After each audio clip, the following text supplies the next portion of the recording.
Thank you. We have a quorum, so at this time I'll call to order the Land Clearance Redevelopment Authority for the City of St. Louis for its regularly scheduled meeting held on January 28, 2025 via Zoom. May we do a roll call, please? Commissioner Jones, not present. Commissioner Koenig, Present. Commissioner Spencer, Present. Chair McBride. Present. Motion, you have a quorum with 3 present and 1 absent. Thank you. We'll take up approval of minutes for the meeting held on December 17, 2024. Is there a motion to approve? I so move. Second. Moved and seconded. May we have a roll call vote, please? Commissioner Koenig, Aye. Commissioner Spencer, Aye. and Chair McBride. Aye. Motion passes without voting yes. Thank you. All right, we'll take up Resolution 25 LCRA 10903 relating to 4974 Lindell Avenue. Zach, you're going to walk us through that? Yes, thank you, Chair McBride. This resolution is designating AK St. Louis Owner LLC as the developer at 4974 Lindell Avenue redevelopment area. Some of you may recall back in early 23, late 22, this project was in front of us. It's the vacant lot at the southeast corner of Lindell and Keens Highway. Thank you. Thank you very much. It's been vacant for a very long time, bringing a minimal tax revenue into the taxing districts. This ordinance was passed in March of 2023. Allows for 10 years of abatement at 75%. So a large chunk of tax revenues will be going to the school district. When they first proposed this, there was a little under 300 apartment units. With this updated numbers, we were at 305 market rate units, 1,500 square feet of commercial space, and they reduced the parking spaces down to about 32, decreasing by 32 spaces. They're at 308 now. So it scores well. It was just done before the commercial community scorecard. We have just for fun, we've scored it under the new community scorecard. It scores well at 35. There is a $1.3 million donation to the Affordable Housing Trust Fund or a similar type of programming built into this development that will be tied to the redevelopment agreement and worded in that before we move forward.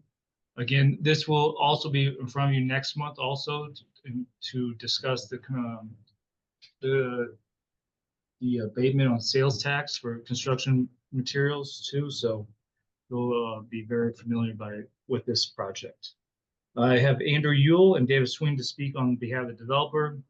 And if anybody from our staff here is also to answer any additional questions you have. Thank you. Very good. Mr. Yule, you just unmuted yourself, so I will recognize you. And if you have any further context to add to the presentation that Mr. Wilson provided, please do so. Thank you very much for having me today. I am so happy to be sitting in front of you. Once again, a few years later, what I would like to say is, I promise you over the past few years, we've been working incredibly hard and diligently, my partner, Sam Koppler, and myself, every day, just trying to figure out how to make this a reality. And we're very excited to be back here. Some small modifications to the building, but majority of the building still fits within the same box that we've always talked about in terms of design overall. Size has not really moved in totality of the project. Unit count was slightly increased due to a separation of some 2 bedrooms into more affordable, cost-affordable studios and 1-bedroom apartments after surveying the marketplace over the last few years. A better understanding of the neighborhood. But we're really thrilled about our potential partner and general contractor on this in terms of helping us build this and design it, of Clayco and Lamar Johnson Collaborative. Small change to the project from previous design at Harshorn and Plunkett out of Chicago, but getting back to some St. Louis roots and really a team that also wants to see this corner rejuvenated again. It's really been a good focus for us as a team. So we're excited. We're running full speed ahead and trying to figure out how to make this all work. This is very important to us, as Zach mentioned, the help that the city is able to provide to offset the construction costs, the rising rates in the interest economy today. Being able to have a city, a municipality recognize that and see through to the future development and what this brings to the city is very important to me. So I thank you all for having us here today. Thank you. Mr. Sweeney, anything to add? No, just here for any questions that commissioners may have. And Sam Koppler is in the group under attendees in case you have any questions for Sam as well. Thank you. Linda, can we move Mr. Koppler into the participant status? Yes. Thank you. Very good.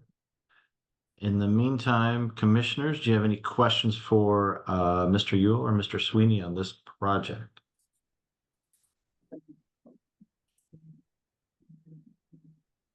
I see a hand. I see a hand.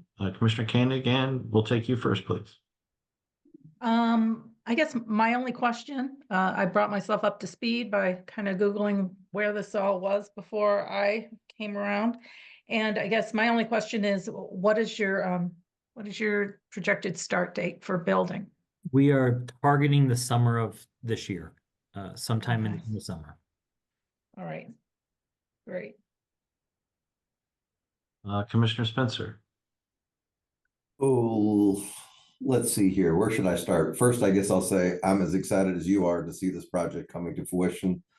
Although I'll have to give up my parking next to the Chase, I think this is certainly a good alternative. And design is beautiful. Maybe you could talk a little bit about the rent rates, the amenities of the building, and one thing that always comes up is the community engagement. I know you had a very thoughtful community engagement process and took a lot of feedback from the neighboring properties and property owners. Absolutely. Thank you for all the comments. I'm very sorry about your parking stall, but I promise this would be a very good addition to the neighborhood.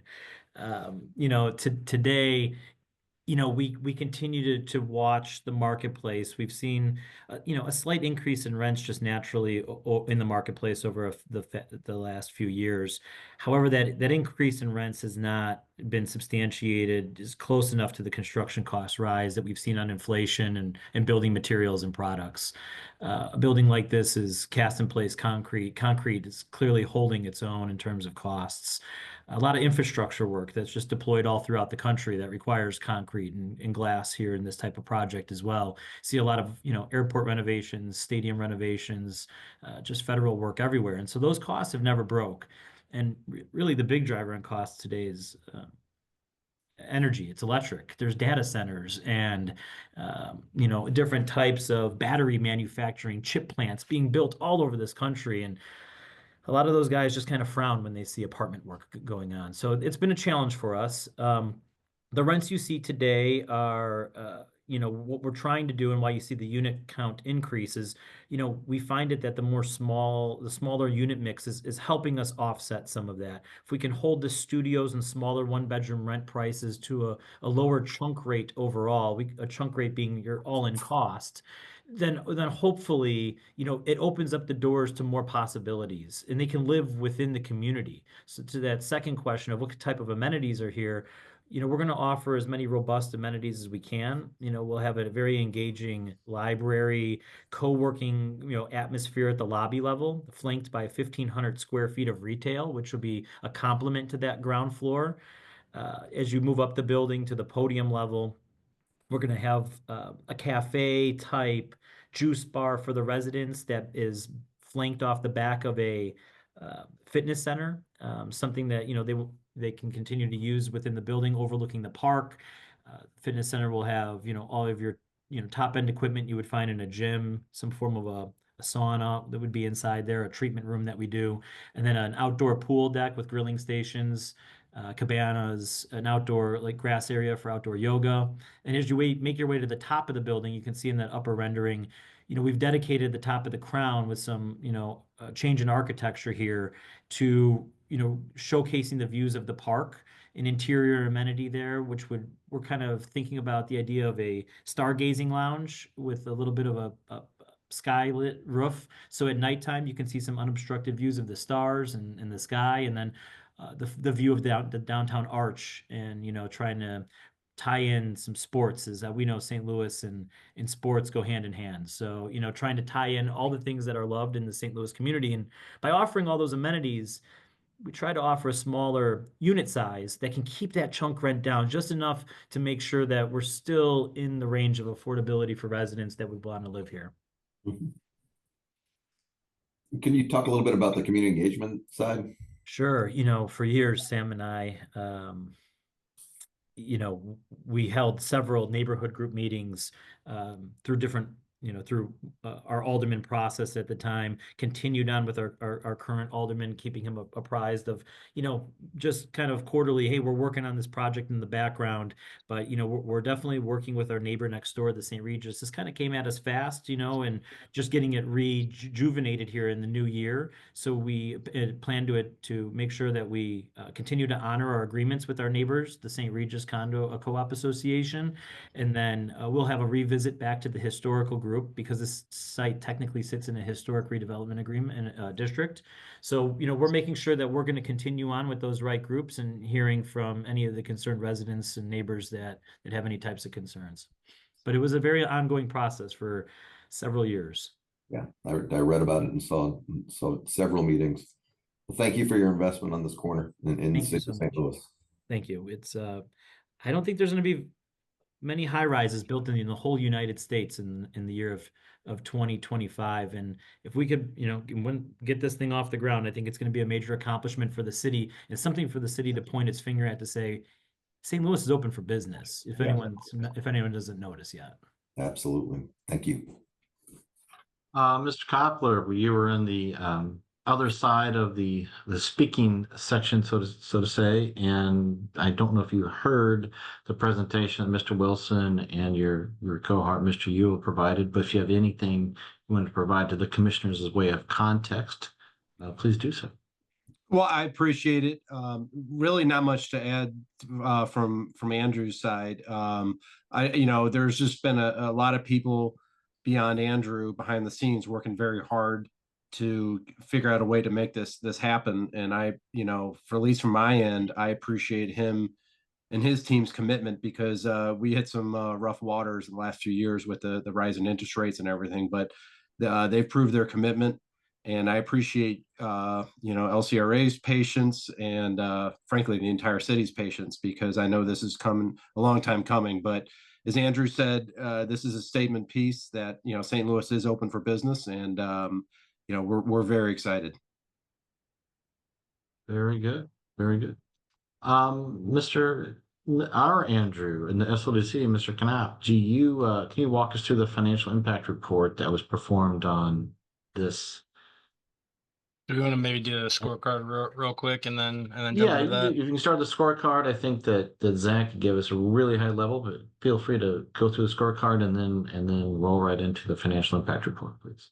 We'll go quick because this was obviously before this was part of our policy, but as Zach said, we got to a score of 35, and the level of abatement offered is in sync with this. So the capital costs went up to 145 million, 7 points there. It didn't actually change anything as far as the point totals go. It's really close to the Central West End Metrolink station, so great transit access for those living there, and then maybe some people that will be using the retail. I think they're expecting 8 full-time and 4 part-time jobs, so kind of around 10 FTE. 6 points for this.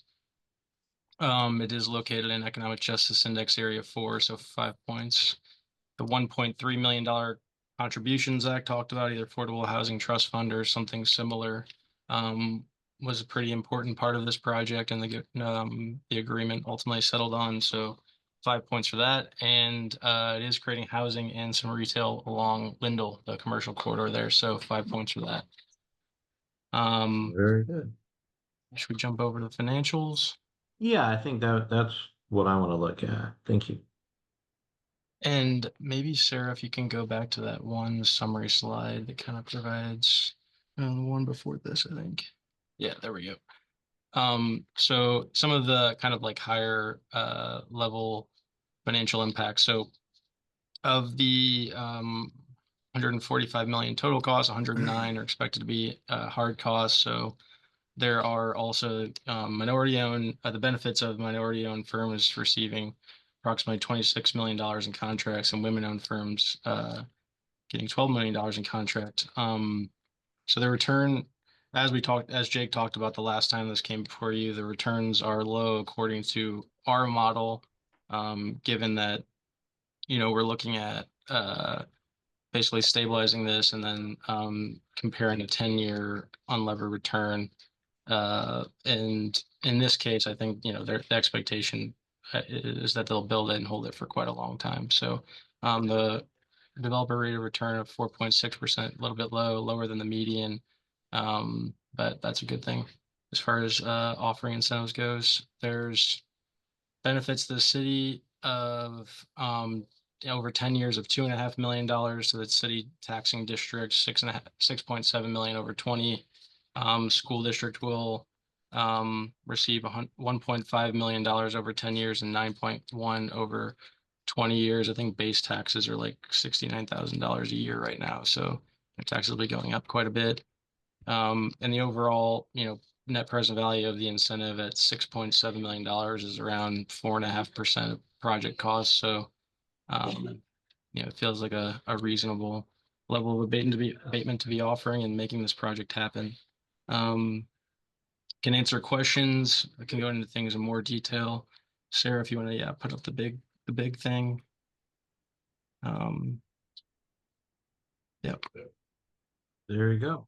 Yeah, so the 10 years abatement at 75%, that falls within the guidelines of our Yeah, our it's year one on incentives that have been approved by the Board of Aldermen. And then in addition to that, we talk about the MWBE component. It looks like that's what, $38 million for MWE participation on this project alone.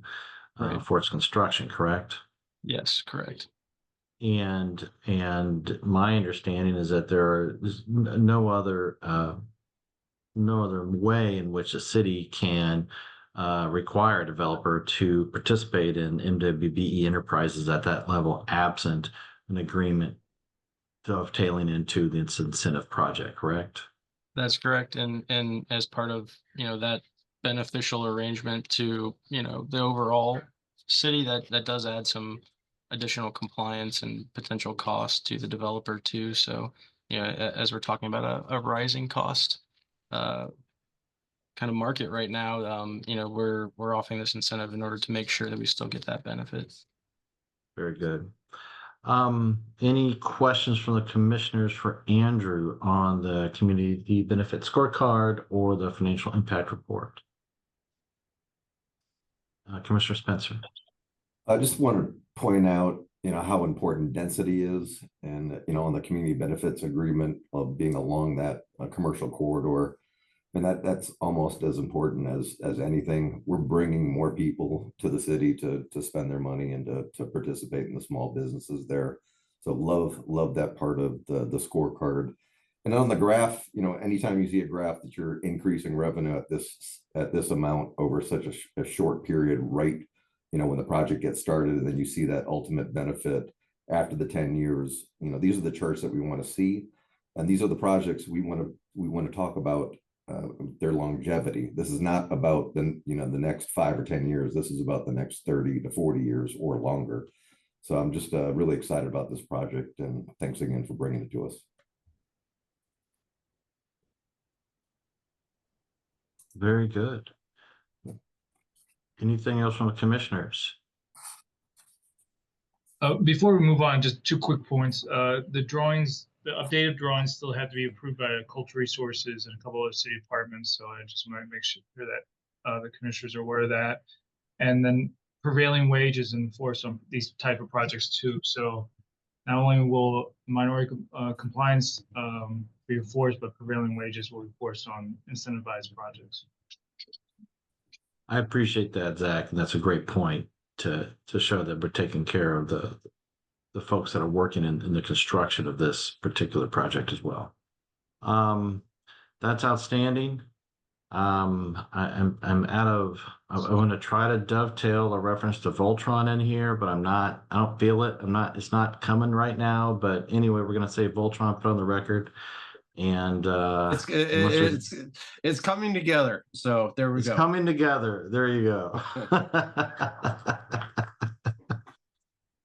And hearing nothing else, then I'd entertain a motion to approve resolution 25 LCRA 10903.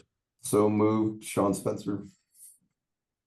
Second, Moved and seconded. May we have a roll call vote, please? Commissioner Koenig, aye. Commissioner Spencer, Aye. and Chair McBride. Aye. Motion passes with all voting yes. Thank you. And thank you, gentlemen. Good luck. And I understand we'll be seeing you next month as well. Thank you very much, guys. Thank you all very Appreciate much. it. Thank you. It's going to be an impressive corner of the city, I'll tell you. Yeah. That's a fact. Impressive corner of the country. Park. Yeah. All We right. just had Central Park, and I'll this give you park, that then. this park rivals Central Park if it doesn't beat it. So I would say That I agree. I totally agree. thank you. Love it. Thank you all. All right, let's take up resolution 25 LCRA 10904 relating to 5105 Cavaney Ave. Zach, are you walking us through that also? Yes, sir. This is another exciting project. This resolution is blighting and approving a redevelopment plan for the parcel that contains a vacant single family house at 5105 Cavaney Avenue. The proposed developer, Conflux Properties LLC, bought the property for $56 million. He plans on investing $305,000 into it. Be 4 bedrooms, 3.5 baths. He's proposing to sell it for $350,000. He's also applying for historic tax credits on the project. We are going by the map we approved in 2018, and we've updated a couple times since then. The map calls for this area to get 10 years at 75%, and we're following the map on that basis. Conflux Properties LLC rehabbed a building, single family on Enright, 1 block southeast of Delmar Divine. Very quality, high-end project. So we're happily supportive of this project. And not only does it improve this parcel, it helps the homeowners around it get good comps so they can apply for future loans in the area too. So be happy to answer any questions. Zach, when you said we approved the map, I think that we I is the Board apologize. of Aldermen. Well, the Board of Aldermen approved the map in 2018. This board also passed a resolution that supported the use of that map. And then we've updated the map a couple times since 2018. Thank you for the clarification. I apologize. No, I think it's good. We're clear on our pronouns here. Any questions for Zach on this development? I see Commissioner Spencer's hand up. We're going to recognize you in a moment, but also want to make sure that for Commissioner Koenig's benefit, I can't recall if we've had a project under $1 million for you since you've been on the board, but that does have a different parameter and analysis. So Zach, could you give us just a quick overview on what happens here? I think it references the map. If we could just spell out the steps real quick, I think that might be beneficial. Yes, we have a map online that we kind of have posted to the public since 2018 that we're trying to be as transparent as possible so the public knows exactly if they apply for a tax abatement, what they could actually get or receive if they met all our qualifications. I'll send you that link once the meeting is over with, but we update that map every couple of years. I think, Andrew, can you go over quick how many variables we look at? Just as Yeah. So I may forget some of the variables, but generally it's mainly intended for residential projects that are under $1 million. So things like this, and basically to make it so that they don't have to go through the full larger financial model process, which isn't, also really isn't tailored towards this type of a project. It uses factors such as mortgages being made in an area, vacancy, a number of different indicators basically about the residential market and income levels that people have in various areas, and indexes that according to the entire region. And then so basically, if you're a part of the city that is average, basically like a 1 according to the index, so average according to the whole region, we prescribe no abatement. And then below that, which is, a large chunk of the city, has varying degrees of abatement levels that we would offer based on that. So we Oh, go okay. from anywhere from 5 years at 50% all the way up to 25 years abatement. And then we go by census tract, and it was kind of nice to see over years. We can see changes in the city. So large chunks of the city has gone from 5 at 50 or 10 and 75, and now is no abatement. So as the years go on, it's nice to see the updates as we move forward. So I'll be happy to share that map. Shout out to That's very our, interesting. yes, shout out to our GIS department here at SLDC. We have several helpful maps online. The public, I will encourage the public go to. Shows every abatement parcel in the city of St. Louis, every TIP project, our abatement parcel, or abatement suggested map also on their projects under $1 million. So try and be as transparent as possible and as proactive as possible too. So And please more go. planned. And more, yes, more maps planned in the future also. Great. Thank you, Matt, for opening that up, because when I saw this, I thought, oh, I've never seen one this small before. How do we deal with it? So it sounds like a really good approach. I guess it gives the developers kind of a self-service type of a opportunity to see which parts of the city, they can get, different varying degrees of abatement, and what they can expect. So it's very interesting. Thank you. No, Absolutely. and this area, this help is very helpful for owner occupied renovations too. So we encourage, these are the areas we want owner occupied homeowners in to help stabilize some of the blocks here. So that's why that's another key factor in our analysis. Yeah. How do these owners, how do they become aware of these opportunities? I mean, they just- We for for a while we were doing many small residential tax abatements, but as the market picks up or it's a stronger market, Mhm. the process is kind of a slow process. It sometimes takes 5 to 6 months to go through the process. So a lot of rehabbers don't want to mess with it, but in areas where they Right. can take time and go through the process, we do encourage. So we have talked to neighborhood groups. So Mhm. we try to promote that through them, but we've done a handful, but we'd like to do more, especially in Dutchtown and North City. So, Right. Okay. And, Well, I guess and maybe local lenders and people like that yeah, that'd be helpful. make referrals. Yeah. Exactly. Okay. in All right, addition, great. there was a lot of outreach by the LCRA prior to the pandemic. But now we need to re-educate not only the single owner occupied properties that would fall into this program, but also re-educate some of our alders as to this option as well, that there are certain areas of the city that need additional development, and this is one way to spur that, and that's the idea behind it. So We see this a lot in our nonprofits when they renovate homes too. They use this tool also, so it helps keep the monthly payments a lower amount too. So we the habitats and the sales and those when they do rehabs, single family rehabs, this would be an excellent tool for them. So Yes, certainly, yes. Very good. Commissioner Spencer's been patiently raising his yellow hand, and I now call upon I was getting tired. you. Guys, you guys know you're speaking my language.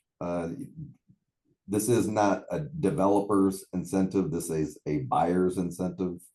This is the way that we can attract people to neighborhoods they may not know that much about.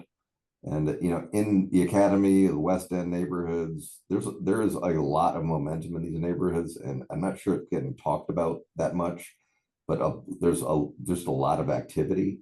And my only question, Zach, is there a way that we could blight larger areas so we don't have to do these one-offs, and that developers know, this is automatic and we know we're going to get it? I mean, that's how Shaw came back. That's how Lafayette Square came back. This is the way you're going to get developers interested when they know they have an incentive to find a buyer. So have we No, talked about that at all? No, that you're totally right. The one huge blessing we have with the West End neighborhood is one large Chapter 99. So that's why you don't see, we do a lot of single family renovations in the West End neighborhood, and just as a coming from the board because of the large Chapter 99. Right. But we would like to do that for the Academy neighborhood. We had to get the neighborhood group on board and supportive of that, because that's when you discuss blighting, it is a scary word, and for a good reason. It's been so we want to make sure the neighborhoods are backing us when we do this, but we would be very supportive using that type of tool in the future. That's great feedback, Zach. Thank you. Yeah, that's part of the process. If we didn't have to see these one-offs and we could get more scale development, I think that'd be a win for everybody. But there is to that question, Commissioner Spencer, there are other communities in the city that have already gone through the blighting process to encourage this development at and they've been in place for some time now. We wish more developers would take advantage of that, and if there are developers that wish to explore that further, I'm sure that they could meet with Zach Wilson and others at the LCRA and SLDC staff to do that, such as, what do we have? Lewis Place, Fountain Park, or some of the bigger ones, right, Zach? And we've got some others out there. Lewis Place, Fountain Park, Gate District, a large chunk of Dutchtown. We just passed one for half of JVL, St. Louis Place. The St. Louis Place and JVL one is very proactive with the neighborhood group and Eastern Legal Services of Eastern Missouri. So that would be a perfect model for doing others, Chapter 99 in the area, in the other parts of the city. So no, we've done it before, and we'd be very open to working with neighborhood groups to move forward. Because not only developers could use this tool, current homeowners could use it also if they're investing heavily in a remodel or addition. So yeah, great points. Thank you, guys. Very good. With that being said, if there are no further questions from the commissioners, at this time, I entertain a motion to approve Resolution 25 LCRA 10904. So move, Sean. Second. Probably moved and seconded. May we have a roll call vote, please? Commissioner Koenig, Aye. Commissioner Spencer, Aye. and Chair McBride. Aye. Motion passes with all voting yes. Thank you. And now we'll take up Resolution 25 LCRA 10905 relating to the release of certain real estate parcels from redevelopment obligations. Is Olivia walking us through that? Yes, I am. So this resolution authorizes LCRA to release redevelopment obligations on a particular real estate parcel that's presently owned by Green Street. In July of 2021, LCRA, along with LRA and Green Street, entered into a sale and redevelopment agreement under which LRA conveyed Green Street a series of parcels of property that was in the Carondelet Coke site. And Green Street agreed to redevelop that property consistent with a redevelopment plan that had been approved by LCRA. Since that time, portions of that property have been redeveloped, but not all of the parcels have been redeveloped. Richardson International, which is a neighboring business to Green Street, has expressed interest in acquiring one of the undeveloped parcels of land. That parcel is known as Lot D. And they are interested in obtaining that parcel in order to expand rail access to their mill. Because this use of Lot D does not accord with the redevelopment plan, Green Street has asked LCRA, LRA as well, to remove Lot D from the existing redevelopment obligations so that they are able to sell off that parcel to Richardson. Staff are agreeable to this release in order to facilitate Richardson's business expansion and to allow for some development of that particular parcel. Are there any other questions from board members? And I know Richardson is Grani, and I see that now in the resolution. Okay, that makes a lot more sense. So, Correct. so we have a fairly significant employer at the south end of the city that would like to obtain this additional real estate and use it in a way that Green Street hadn't been conceptualized to use it. I think it makes good sense. And Grani, now known as Richardson, has been a good partner with the city. Any questions for Olivia from the commissioners?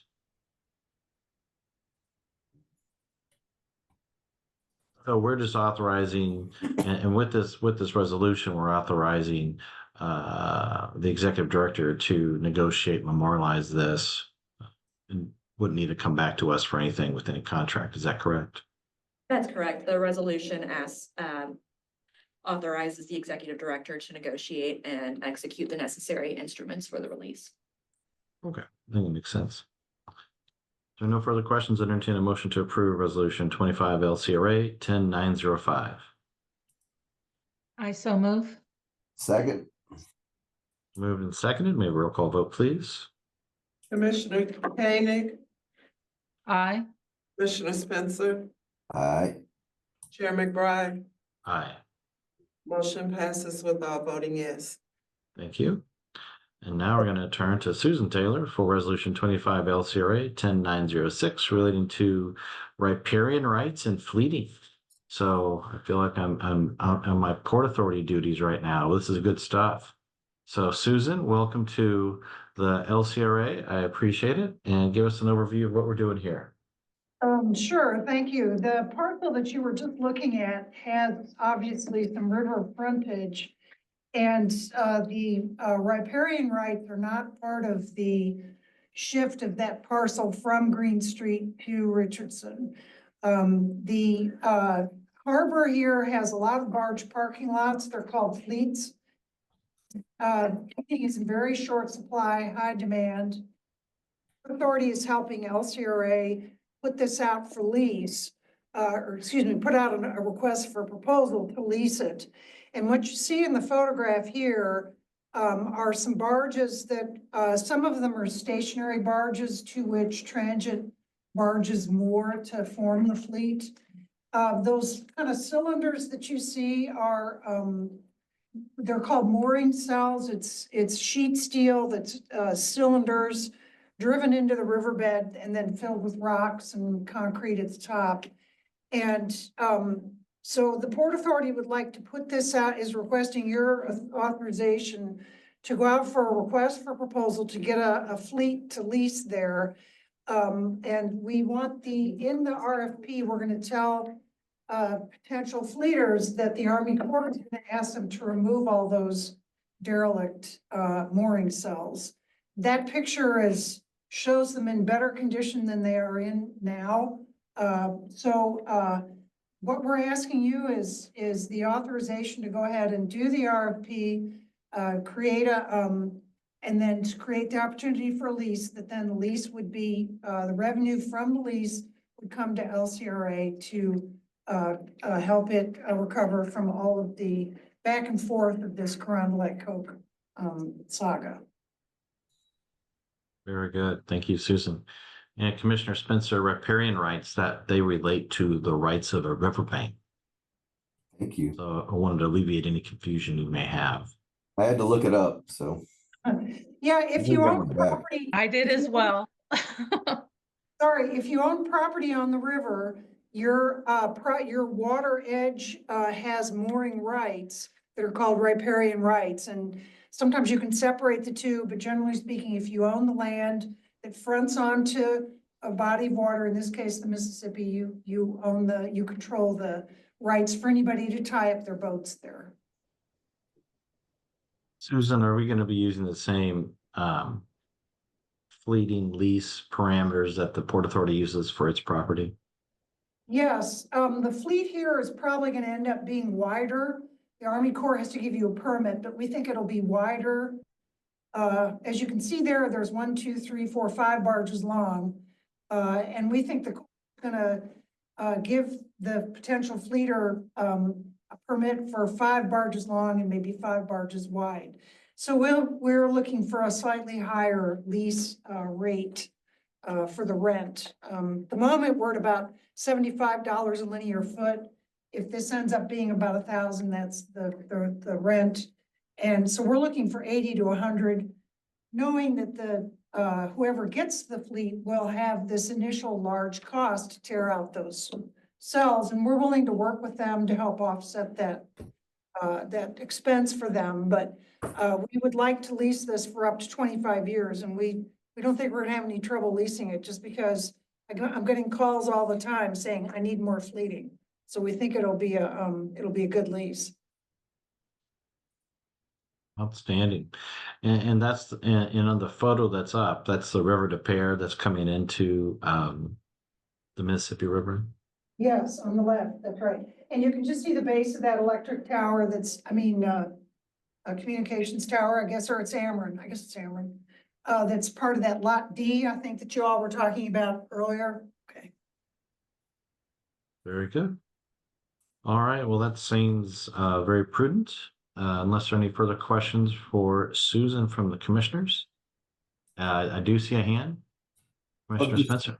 Well, first off, Susan, thank you for, all your institutional knowledge, and I was gonna ask about the lease rates, and obviously you guys have given a lot of thought to that. And I think my only question that's a last question would be, what does it cost to do even one of those protective sheet metal concrete columns?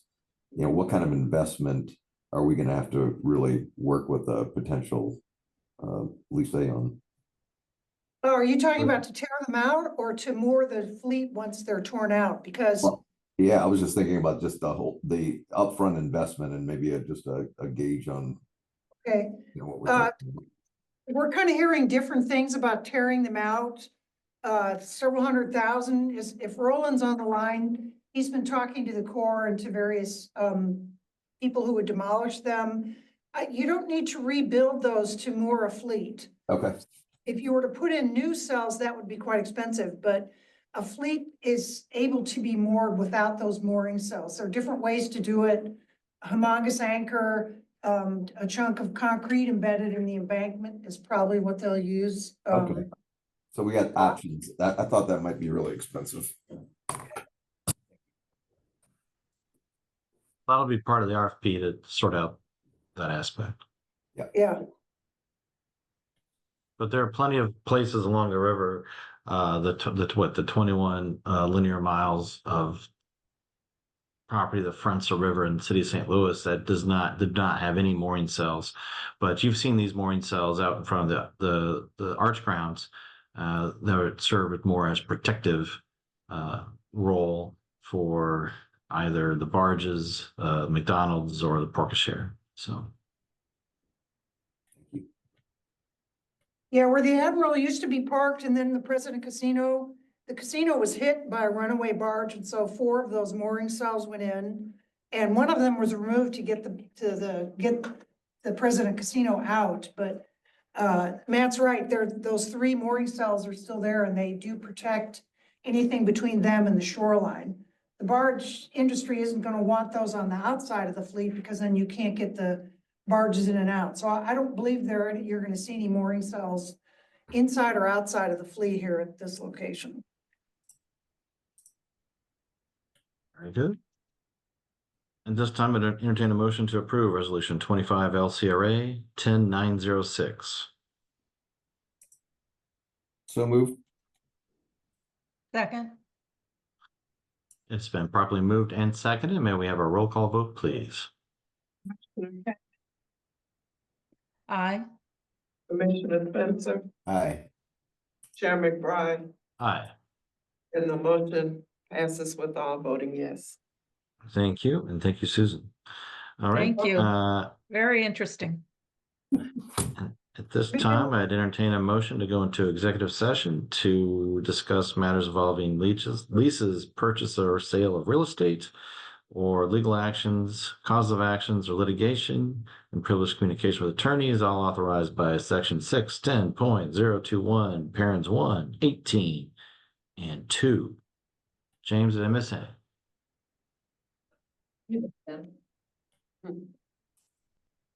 I'll assume no. So that motion's, so I'd entertain that motion for the commissioners. I so move. Second. May we have a roll call vote, please? Commissioner Koenig, Aye. Commissioner Spencer, Aye. Chair McBride, Aye. and the motion passes with all voting yes. All right. And at this time, the commissioners will depart this Zoom meeting and we'll go to our executive session meeting and then return. So thank you. All right. Looks like everyone has returned. Zach, do we have anything in open agenda? No, sir, we do not. All right. Our next, anything from the commissioners in open agenda? No, sir. All right, our next meeting is scheduled for February 25, 2025. At this time, I would entertain a motion to adjourn. So moved. So move. Second. Moved and seconded. We are adjourned. Thank you all. Bye-bye. Bye. Goodbye.